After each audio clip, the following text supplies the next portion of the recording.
Alright, and welcome to the first episode of Scorn Plays Dark Souls, one of my most favoritist games from this generation. I figured I would try and do a stream of that. Or not stream, but a video series. Oh, so we need to name myself. We'll go with Scorn, I suppose. And we are a man, and I haven't actually picked what class we're going to play. Let's try... We could do a sorcerer, we could do a pyromancer. Be good at everything. Ooh, I should have thought this out. Definitely not going to be a deprived or a thief. Let's do a pyromancer. My gift will be the master key. I always go with the master key. It seems to be the most important, or maybe not most important, but the most useful for me.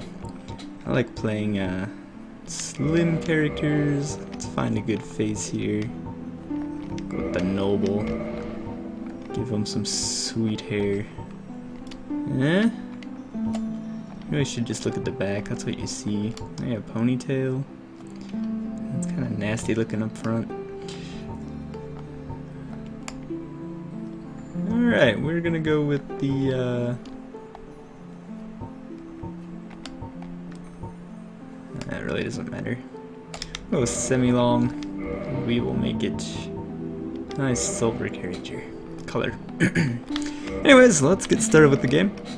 For those that don't know, Dark Souls is notorious for being extremely difficult and also very rewarding. So if you grew up playing, let's say like NES games, those games are very hard, but once you figure them out, they're very rewarding.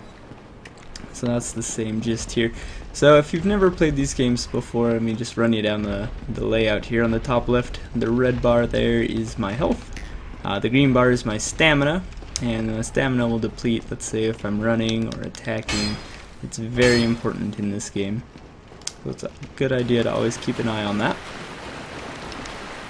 And this is the intro stage. You can actually, you actually have to fight a boss in this, and a lot of first-time players are gonna die at that boss. And that's kind of your introduction to Dark Souls. It's definitely gonna hurt you. Alright, and this game has just a ton of work put into it, you can tell. So this is the very first room. You can actually see the boss right above my head right there. He's about to jump down on me.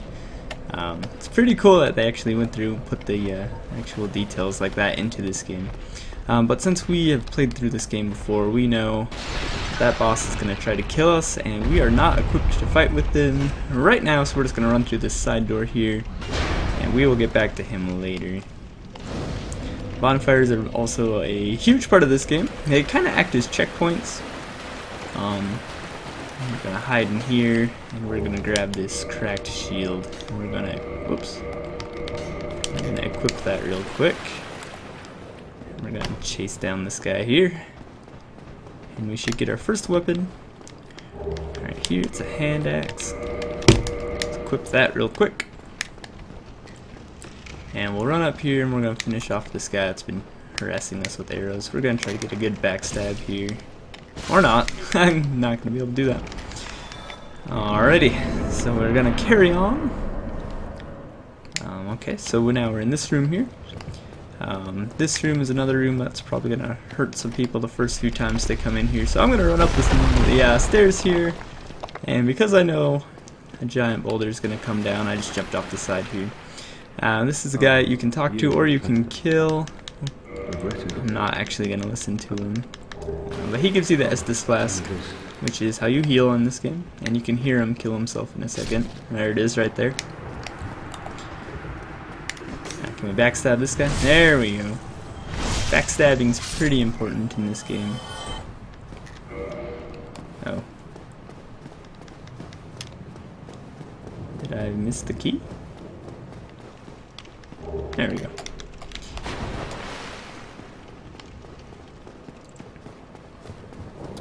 Alright. Forgot to set up my timer, so hopefully I can just do about 10 minutes. Okay, there's the pyromancy flame. That's super important for the pyromancer. Oh jeez. Whoops. Backstab that guy for doing that to me. Let's kind of drag out his buddy here. Try to lure him out. Come attack me, bro. We'll backstab him too. You're fully invincible while backstabbing, and you do a lot of extra damage, so it's pretty important to do that as much as possible. This guy was kind of had his back to the wall there a little bit. This guy in here is optional, but it's kind of fun to fight him just to get better at the game. I'm really failing on my backstabs. There we go. I think this guy will actually take 2 backstabs, or we can probably just catch him like that. Alright, so now we are at the first boss. We're just going to heal just in case. So come in here, we're going to dual hand our weapon here and do a jumping slash, do a huge chunk of his life. Then we're going to switch to the pyromancy flame, and we're just going to throw fireballs at him. Should be a relatively easy fight since we have these fireballs. Yeah, you can see they do a ton of damage to him. He's got a little close there, so we're just going to back off for a sec, go back in, back away, and ba-boom! That is the first boss in Dark Souls. I guess you can't really call him a boss, he's more of a mid-boss. And I always go to the wrong door here, so let's see if I grab the right one. I actually did the right one, awesome.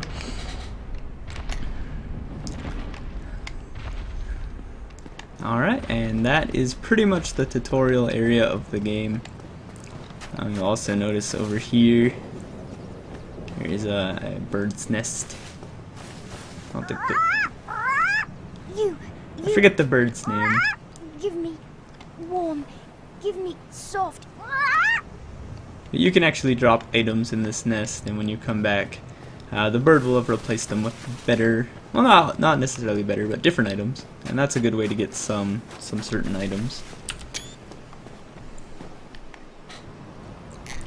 Alright, and let's watch this cutscene real quick. In the ancient legends, it's because it's kind of cool. That one day an undead shall be chosen.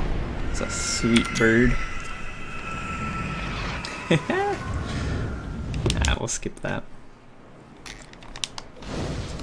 Alright, so this is Lordran. This is kind of the main, I guess you'd say, hub city of this game.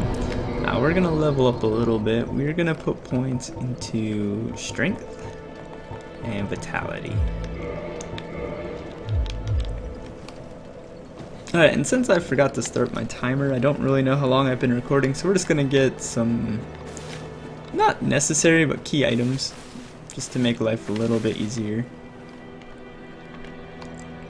We'll probably be dying on purpose to do this, and I probably should have reran through the route in my head, or in a previous playthrough before doing this. I might have to do that in the next episode just because I'm not fully... It's been a while since I've done the trick to get some better armor. We might give it a shot and see how it goes. But this down here is the, I think it's the Undead Parish? Oh, no, it's New Londo runes. Okay. So, come down here. And what we're doing right now is we're getting what's called a Firekeeper Soul. And basically what that item does is it allows us to upgrade our healing abilities. So that Estus Flask on the bottom, it heals us, but we can actually make it heal us for more if we upgrade it with the Firekeeper Souls. So in order to do that, we need to come in here. We're just going to avoid all the enemies. Like I said, we're probably going to die doing this, but it's... Oh, I'm lost. Oh. Where am I going? Oh, there it is. Okay. Oh, geez, I might not even make it. I'll try to swig a little life here. Okay, maybe we can still do this. Alright, so we're gonna get the Firekeeper Soul. We're gonna try to run out, but... Oh, I did it! Awesome! Okay. We can probably get out of here alive.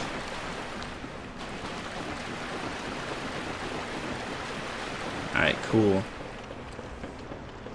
Alright, so now that we have that, we can upgrade our Estus Flask to a Estus Flask +1, which will just heal us for more life every time we use it.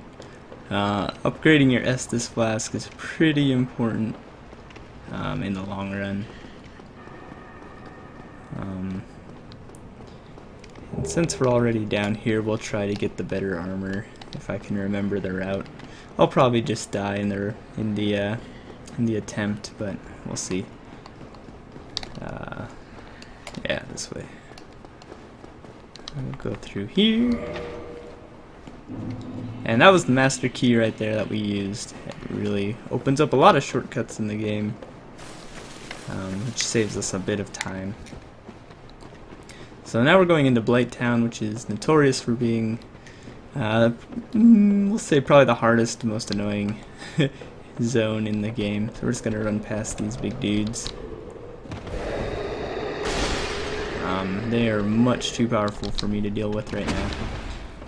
Alright, and we're gonna drop into Blight Town here. Now Blight Town's a terrifying place filled with poison and all sorts of bad stuff. Also, the frame rate is probably going to take a dip, especially with me recording right now. Alright, so let's try to get down into Blight Town. It's been a while since I've done this effectively as possible. Alright, there's those mosquito monsters that poison me slowly. Go down this ladder. You can just kind of drop off this ladder and this ladder. I think we go down one more. I hope this is right. And drop down here. And then I think we run past this guy. Also, very important rule of Dark Souls, always keep your shield out. Alright, so this perk can be kind of bad if you get hit by anything. Looks like I got lucky there. Alright, now we gotta try and run around this guy. He's not cooperating. There we go. And right here, tons of good items for us. And I don't actually remember what's in this, but we'll open it since we're here. Sorcery. Alright, that's cool.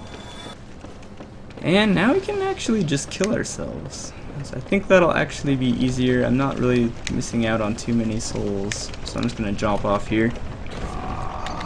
And that'll bring us back to the very beginning at Lordran. So, we did good. I'm very surprised we did both those things right off the bat. Alright, so let's go down to the Firekeeper shrine here. And she's gonna reinforce our Estus Flask. So now you'll notice on the bottom it's an Estus Flask +1. And let's equip some of that gear that we just found. So you'll notice on the stats here a lot better, and it doesn't weigh too much more. So we are going to equip the whole thing. And I'm probably close to, if not past 10 minutes by now, so I think we'll actually just end the episode here. And on the next episode, we'll actually go fight some real bosses, so stay tuned for that. Thanks for watching, guys.